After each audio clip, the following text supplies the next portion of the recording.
Hello students, कैसे हैं आप सभी लोग। मैं हूं Pooja Singh and welcome back to my channel accounting master class. And इस समय हम डिस्कस कर रहे हैं about securities, about investment, about portfolio. तो इन टॉपिक्स के बारे में इस समय हम डिटेल में डिस्कस कर रहे हैं। एंड ये जो सब्जेक्ट है ना, ये कुछ यूनिवर्सिटीज में SAPM के नाम से, security analysis and portfolio management, इस नाम से है, या फिर कुछ यूनिवर्सिटी में ये SAIM के नाम से भी है, security analysis and investment management के नाम से भी कुछ यूनिवर्सिटी में ये सब्जेक्ट है। तो यही सब्जेक्ट इस समय हम लोग डिस्कस कर रहे हैं। एंड इस सीरीज में आज मेरा 19th लेक्चर वीडियो है। 18 लेक्चर वीडियो मैं ऑलरेडी अपलोड कर चुकी हूं and this is my 19th lecture video. तो चलिए एक बार शॉर्ट में आपको बताती हूँ कि जो पिछले कुछ लेक्चर्स थे उसमें हमने क्या क्या पढ़ा है। और एक बात और कहूंगी, इन लेक्चर्स को कोशिश करिएगा कि आप सीक्वेंस में देखें, ठीक है। क्योंकि अगर पुराने कॉन्सेप्ट जो मैं पढ़ा चुकी हूँ वो क्लियर नहीं है तो आगे समझने में थोड़ी सी दिक्कत आ सकती है। ठीक, तो इनको सीक्वेंस में देखिएगा, इसीलिए मैं नंबरिंग करती हूँ हर लेक्चर्स की। तो आप कोशिश करिए कि इनको सीक्वेंस में देखें। तो मैं बता रही थी कि मैं क्या क्या पढ़ा चुकी हूँ इस सब्जेक्ट में। ये जो चैप्टर हमारा चल रहा है सेकेंडरी मार्केट या कह लीजिए स्टॉक मार्केट चल रहा है, इसमें हम लोग पढ़ चुके हैं इंट्रोडक्शन पार्ट जो है, इसका ओरिजिन, शेयर मार्केट का ओरिजिन कहां से हुआ, इसका फंक्शन क्या है, इसका रेगुलेटरी फ्रेमवर्क क्या है, इंडिया में कितने स्टॉक एक्सचेंज है आज की तारीख में, यानी फरवरी 2024 में इंडिया में कितने स्टॉक एक्सचेंज है, ये भी मैं डिस्कस कर चुकी हूँ। कैसे होती है ट्रेडिंग, ट्रेडिंग मतलब बाय सेल ऑफ सिक्योरिटी, जो शेयर खरीदे बेचे जाते हैं तो क्या प्रोसेस होता है, डिपॉजिटरी क्या है, डिपॉजिटरी पार्टिसिपेंट क्या होता है। एंड पिछले लेक्चर में हमने पढ़ा था सेटलमेंट सिस्टम। सेटलमेंट सिस्टम क्या है, तो सेटलमेंट सिस्टम दो है, एक है फिक्स सेटलमेंट सिस्टम एंड एक है रोलिंग सेटलमेंट सिस्टम। 2002 से पहले फिक्स सेटलमेंट सिस्टम इंडिया में था, ठीक है। एंड 2002 के बाद से क्या है, रोलिंग सेटलमेंट इंडिया में है।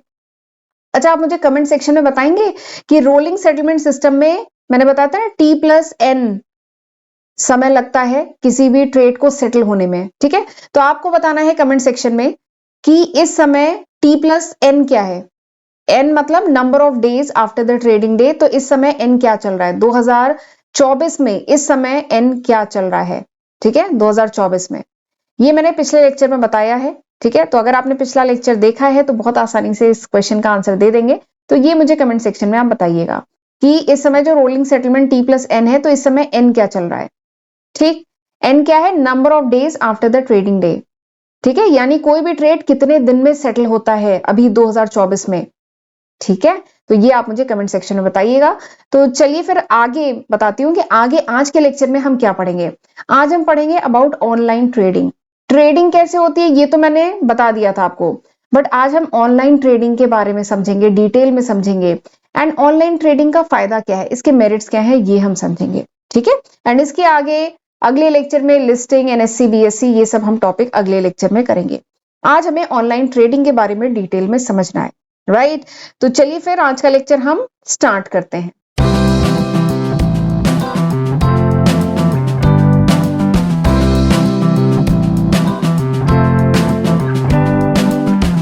ऑनलाइन या कह लीजिए इंटरनेट ट्रेडिंग। तो देखिए ट्रेडिंग मतलब क्या होता है, ट्रेडिंग मतलब क्या है, ट्रेडिंग मतलब बाय सेल। ट्रेडिंग मतलब क्या है, खरीदना बेचना, बाय करना या सेल करना, इसको कहा जाता है ट्रेडिंग, ठीक है। बाय करना, खरीदना या सेल करना share, that is called trading, ठीक। अब ये जो ऑनलाइन ट्रेडिंग है या इंटरनेट ट्रेडिंग है, तो नाम से ही समझ में आ रहा है जब शेयर को खरीदा बेचा जाए ऑनलाइन, ठीक है। वैसे तो आजकल सब सारी ही चीजें ऑनलाइन हो गई हैं, ठीक है। तो जब हम ऑनलाइन शेयर को खरीदते बेचते हैं, जब हम इंटरनेट के माध्यम से ऑनलाइन जब शेयर को खरीदते बेचते हैं, तो दैट इज कॉल्ड ऑनलाइन या इंटरनेट ट्रेडिंग। और एक बात और है, जब मैं इंट्रोडक्शन पढ़ा रही थी सेकेंडरी मार्केट का, तो मैंने बताया था कि ऐसा नहीं है कि स्टार्टिंग से ही इंडिया में ऑनलाइन ट्रेडिंग थी, ठीक है। इंडिया में ऑनलाइन ट्रेडिंग कब शुरू हुई, 1 अप्रैल ईयर 2000 में ऑनलाइन ट्रेडिंग इंडिया में शुरू हुई। देखिए मैंने लिखा है, internet trading started in India on 1 April year 2000।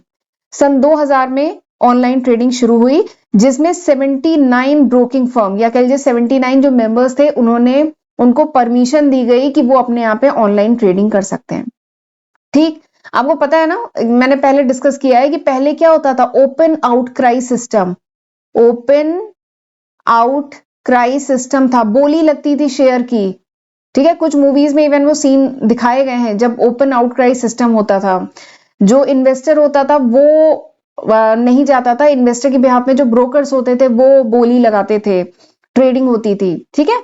But year 2000 के बाद से क्या हो गया है, ऑनलाइन या इंटरनेट बेस्ड ट्रेडिंग होती है, शुरू हो गई है, जहां पे net is use as a medium for trading, जहां पे जो इंटरनेट है वो यूज किया जाता है as a medium for trading, ठीक है। एंड ऑर्डर जो होते हैं, अगर कोई इन्वेस्टर है, ठीक है, अगर मुझे शेयर खरीदने हैं तो क्या होगा, मैं ऑर्डर लगा सकती हूँ। मैंने जहां पे भी जिस ब्रोकर के पास अपना डीमैट अकाउंट या ट्रेडिंग अकाउंट खुलवाया है, demat account and trading account जहां खुलवाया है, उस ब्रोकर की वेबसाइट या आजकल तो ऐप चल गई है, ठीक है, या उस ब्रोकर की एप्लीकेशन पे जाकर के मैं वहां पे ऑर्डर लगा सकती हूँ। और वो जो ब्रोकर है वो मेरे बिहाफ में उस ऑर्डर को क्या करेगा, स्टॉक एक्सचेंज तक कम्युनिकेट करेगा, भेजेगा, ठीक है। मैं इन्वेस्टर हूं, ठीक है, मैं इन्वेस्टर हूं, मुझे कोई ट्रेड लगाना है तो मैंने जहां पे भी अपना डीमैट अकाउंट ट्रेडिंग अकाउंट खुलवाया है वहां पे मैं ऑर्डर प्लेस करूंगी इंटरनेट के माध्यम से, ठीक है। मैं ब्रोकर की वेबसाइट पे जा सकती हूँ या ब्रोकर की कोई एप्लीकेशन है उस पर अपना ट्रेड लगाऊंगी, ठीक, जिसमें मैं डालूंगी कि उसमें मुझे कौन सा शेयर खरीदना है, किस एक्स कंपनी का शेयर खरीदना है, उसकी क्वांटिटी क्या होगी, किस प्राइस पे खरीदना है, ठीक है, वो मैं लगाऊंगी। और उसके बाद वो जो ट्रेड है वो ये ब्रोकर चेक करेगा, उस ऑर्डर को चेक करेगा, ऑर्डर कहेंगे हम इसे, इस ऑर्डर को चेक करेगा ब्रोकर कि सही है कि ऑर्डर की नहीं है, और फिर इस मेरे ऑर्डर को ये कम्युनिकेट करेगा कहां पे, स्टॉक एक्सचेंज में आगे फॉरवर्ड कर देगा, ठीक है। तो ये कैसे पॉसिबल हो पा रहा है, इंटरनेट ट्रेडिंग के माध्यम से ये सारी चीजें होती हैं, ठीक। तो दिस इज इंटरनेट ट्रेडिंग, यही इंटरनेट ट्रेडिंग है। And SEBI committee on internet based trading services has allowed the net to be used as an order routing system through registered stock broker। इसका क्या मतलब है कि जो सेबी कमिटी है, ठीक है, उसने इंटरनेट ट्रेडिंग के लिए कहा कि जो नेट है, जो इंटरनेट है, वो यूज किया जाएगा फॉर ओआरएस, फॉर ओआरएस। ये ओआरएस घोल की बात नहीं हो रही है, ओआरएस मतलब ऑर्डर रूटिंग सिस्टम के लिए, यानी कोई भी जो रजिस्टर्ड ब्रोकर है, जो भी रजिस्टर्ड ब्रोकर है, वो इन्वेस्टर का जो ट्रेड है, जो ऑर्डर है, उसको ओआरएस के थ्रू स्टॉक एक्सचेंज तक कम्युनिकेट कर सकता है। ये परमिशन दी सेबी ने, ठीक है। ओआरएस मतलब क्या है, ऑर्डर रूटिंग सिस्टम, यानी ऑर्डर जो है किस रूट से कैसे ब्रोकर के थ्रू स्टॉक एक्सचेंज तक पहुंचता है, that is order routing system. ये देखिए यहाँ पर डिफिनेशन मैंने लिखी है, ऑर्डर रूटिंग सिस्टम, जिसको ओआरएस कहते हैं, ऑर्डर रूटिंग सिस्टम। ये क्या होता है, ये एक प्रोसेस है जिसके थ्रू कोई भी ऑर्डर क्या होता है, it goes from the end user to the exchange. End user यानी इन्वेस्टर, मैं अगर इन्वेस्टर हूं, मैं एंड यूजर हूं, यहां से ये जो हम मेरा ऑर्डर है ये कहां पहुंचना है, ये एक्सचेंज में पहुंचना है ना, तो बीच में क्या है, ब्रोकर है, बीच में ब्रोकर है। तो ऑर्डर रूटिंग सिस्टम क्या है, ऑर्डर रूटिंग सिस्टम वो प्रोसेस है जिस प्रोसेस के थ्रू जो ऑर्डर है वो एंड यूजर से जो अल्टीमेट एक्सचेंज है वहां तक पहुंचता है। तो इस प्रोसेस को कहा जाता है ओआरएस, ऑर्डर रूटिंग सिस्टम, यानी जो ऑर्डर है इन्वेस्टर से एक्सचेंज तक जो पहुंचता है, जिस सिस्टम के थ्रू, जिस प्रोसेस के थ्रू पहुंचता है, इसको कहा जाता है ओआरएस। ये पहले किसके पास जाता है, ये ब्रोकर के पास जाता है, एंड ब्रोकर इसको चेक करता है, और अगर ऑर्डर सही है तो वो एक्सचेंज में जाता है, ठीक। बहुत ज्यादा मैंने स्क्रीन पे घोष दिया है, एक बार फिर से बताती हूँ। तो ओआरएस क्या है, ओआरएस वो प्रोसेस है जिसके थ्रू ऑर्डर जो है कहां जाता है, एंड यूजर यानी इन्वेस्टर से ऑर्डर एक्सचेंज में जाता है, ठीक है। किसके थ्रू, बीच में बैठा है ब्रोकर, ब्रोकर के थ्रू। जो इन्वेस्टर है वो ऑर्डर लगाता है, ब्रोकर इसको चेक करता है और फिर कम्युनिकेट करता है उस ऑर्डर को एक्सचेंज तक। तो ये जो प्रोसेस है ना, इसी को कहा जाता है ओआरएस, ऑर्डर रूटिंग सिस्टम, ठीक। चलिए आगे बढ़ते हैं। तो ORS, under the ORS the client inter it's requirement. तो ओआरएस के थ्रू, ओआरएस के माध्यम से जो क्लाइंट है अपनी जो भी रिक्वायरमेंट है, मैंने बताया था ना कि मुझे कौन सा शेयर खरीदना है, सिक्योरिटी कौन सी होगी, कितनी क्वांटिटी खरीदनी है। जैसे मुझे कोई एक्स कंपनी का शेयर खरीदना है, मुझे 10 शेयर खरीदना है, किस प्राइस पे खरीदना है, मुझे अगर 99 रुपीज की प्राइस पे खरीदना है तो वो, प्लस मुझे अब ये बाय करना है कि सेल करना है, खरीदना है कि बेचना है। तो ये सारी चीजें जो ऑर्डर विंडो खुलती है उसमें मैं ये सारी चीजें फिल करूंगी। अगर मैं इन्वेस्टर हूं तो मुझे किस कंपनी का शेयर खरीदना है, कितना क्वांटिटी खरीदना है, किस रेट पे खरीदना है कि बेचना है, ये मैं उस पर फिल करूंगी। और फिर ब्रोकर मेरे बिहाफ में उस ऑर्डर को कहां पहुंचाएगा, एक्सचेंज में पहुंचाएगा, ठीक है।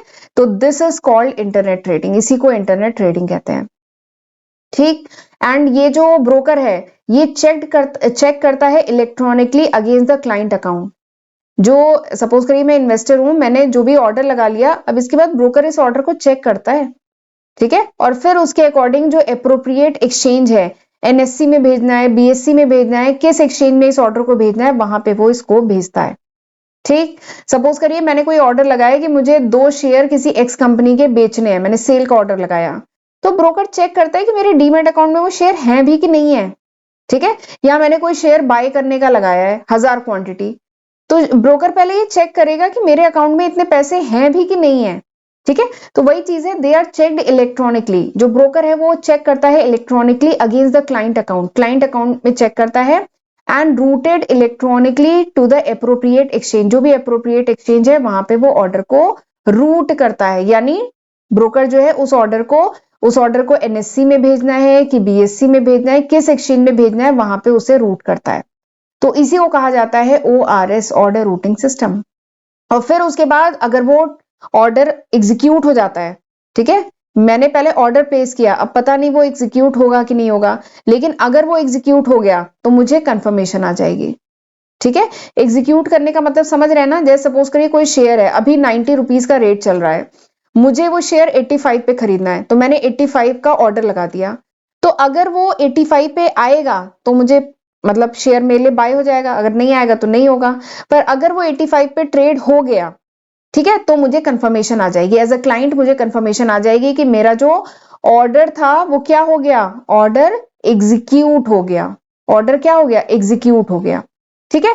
एंड उसी के अकॉर्डिंग मेरा जो पोर्टफोलियो है एंड मेरा जो लेजर अकाउंट है वो ऑटोमेटिकली अपडेट हो जाएगा। यही फायदा है ऑनलाइन ट्रेडिंग का। ऑनलाइन ट्रेडिंग का यही फायदा है कि जैसे ही ट्रेड हो जाएगा, मेरा जो पोर्टफोलियो है एंड मेरा जो लेजर अकाउंट है वो ऑटोमेटिकली अपडेट हो जाएगा, ठीक है। तो दिस इज ऑनलाइन ट्रेडिंग, यही ऑनलाइन ट्रेडिंग है। ऑनलाइन ट्रेडिंग के मेरिट की बात करते हैं, ठीक है। मेरिट मतलब क्या फायदे हैं, तो आप तो खुद ही समझ रहे होंगे ऑनलाइन ट्रेडिंग के बहुत फायदे हैं। इसीलिए आजकल क्या है, सारी चीजें, ऑलमोस्ट सारी चीजें ऑनलाइन हो गई, तभी मैं पढ़ा भी आपको ऑनलाइन रही हूँ, ठीक है। तो पहले जब ऑफलाइन ट्रेडिंग होती थी, ईयर 2000 से पहले जब ऑफलाइन ट्रेडिंग थी, तब बहुत सारी दिक्कतें थी, बट इसीलिए रिक्वायरमेंट हुई कि ऑनलाइन ट्रेडिंग हो। तो ऑनलाइन ट्रेडिंग का सबसे पहला जो मेरिट अगर हम बात करें तो वो है कि यहाँ पे ट्रांसपेरेंसी बहुत ज्यादा है। ऑनलाइन ट्रेडिंग में बहुत ज्यादा ट्रांसपेरेंसी है between the broker investor in the secondary market, यानी शेयर मार्केट स्टॉक एक्सचेंज में ब्रोकर और इन्वेस्टर के बीच क्या है, ट्रांसपेरेंसी बहुत ज्यादा बढ़ गई है, कुछ भी हिडन नहीं है, सारी चीजें ट्रांसपेरेंट है, ठीक है। आपने कितने का शेयर खरीदा, उसकी प्राइस क्या रही, ब्रोकरेज कितनी लगी, टैक्स कितना लगा, ये सारी चीजें एकदम क्लियर है। आपको आता है जब आप शेयर खरीदते हैं तो इवनिंग में आपके पास आता है कॉन्ट्रैक्ट नोट, कॉन्ट्रैक्ट नोट में डिटेल में सारी चीजें रहती है। तो अब कुछ भी हिडन चार्जेस नहीं है, कोई ट्रांसपेरेंसी, मतलब बहुत ट्रांसपेरेंसी है। ऐसा नहीं है कि ब्रोकर कोई भी चीज अब हाइड कर सकता है, जबकि उससे पहले क्या था, उससे पहले ओपन आउटक्राई सिस्टम था, बताया था ना, बोली लगती थी, एक हॉल होता था, वहां पे क्या होता था, ब्रोकर्स अंदर जाते थे, इन्वेस्टर तो अंदर जा भी नहीं सकते थे, और यहाँ पर बोली लगती थी, स्टेज होता था, शेयर्स की ट्रेडिंग होती थी, यहाँ पे बोली लगाई जाती थी, ठीक है। तो वो क्या था, ओपन आउटक्राई सिस्टम, जहां पे केवल ब्रोकर जानते थे कि एक्चुअली में शेयर कितने का बिका, ठीक है, डील कितने पे हुई, वो केवल ब्रोकर जान रहे होते थे, और ब्रोकर बाहर आके इन्वेस्टर को जो बताएंगे वही माना जाएगा। तो पहले ट्रांसपेरेंसी बहुत कम थी, लेकिन अब क्योंकि सारी चीजें ऑनलाइन है तो अब ट्रांसपेरेंसी बहुत ज्यादा है, ठीक है। एंड एक और फायदा क्या हुआ है कि टाइम गैप रिड्यूस हो गया है। पहले शेयर खरीदे हैं तो शेयर अकाउंट में आते आते बहुत समय लग जाता था, लेकिन अब हम जानते हैं, लास्ट लेक्चर में मैंने बताया था कि जो सेटलमेंट है वो अब क्या हो गया है, T+1 रोलिंग सेटलमेंट हो गया है। इसका मतलब क्या है कि आज आपने ट्रेड किया, एक दिन में T+1 यानी एक दिन में शेयर आपके अकाउंट में आ जाएगा, ठीक है। फिर उसको शेयर को आपको आगे बेचना है या कुछ और करना है तो आप इसे मतलब रखना है तो आप रख सकते हैं, ठीक है।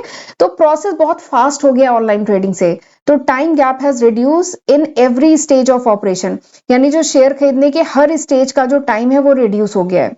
कंफर्मेशन तुरंत आ जाती है, आपका ट्रेड अगर आपने जो ऑर्डर लगाया वो अगर कंफर्म हो गया तो आपके पास कंफर्मेशन तुरंत आ जाएगी, शेयर एग्जीक्यूट हुआ है तो वो पता चल जाएगा। तो ये सारे काम हो रहे हैं लीस्ट पॉसिबल टाइम में हो रहे हैं। इसी काम को करने में पहले बहुत समय लग जाता था। तो this is the benefit of online trading या कह लीजिए इंटरनेट ट्रेडिंग, ठीक है। आई होप आपको अच्छे समझ में आ गया होगा आज जो मैंने ऑनलाइन ट्रेडिंग या कह लीजिए इंटरनेट ट्रेडिंग बताई है। चलिए आगे बढ़ते हैं। अच्छा, आगे बढ़ने से पहले मैं थोड़ा सा बताना चाहती हूँ, ये वो लिस्ट ऑफ सब्जेक्ट है जो मैं आज की तारीख मतलब फरवरी 2024 तक अपने first channel and second channel पे ये वो लिस्ट ऑफ सब्जेक्ट है जो मैं अपलोड कर चुकी हूँ। मेरा फर्स्ट चैनल है अकाउंटिंग मास्टर क्लास के नाम से, सेकंड चैनल मेरा पूजा सिंह के नाम से है। तो इन चैनल पे मैं ये सारे सब्जेक्ट अपलोड कर चुकी हूँ, तो जरूर इसका फायदा उठाइएगा, इसकी हेल्प से पढ़िएगा एंड प्लीज मेरा चैनल जरूर सब्सक्राइब करिएगा, मेरा first channel and second channel दोनों को। एंड लेक्चर यूजफुल लगे तो लाइक जरूर करिएगा, कमेंट करके भी बताइएगा कि हाउ वाज दिस लेक्चर।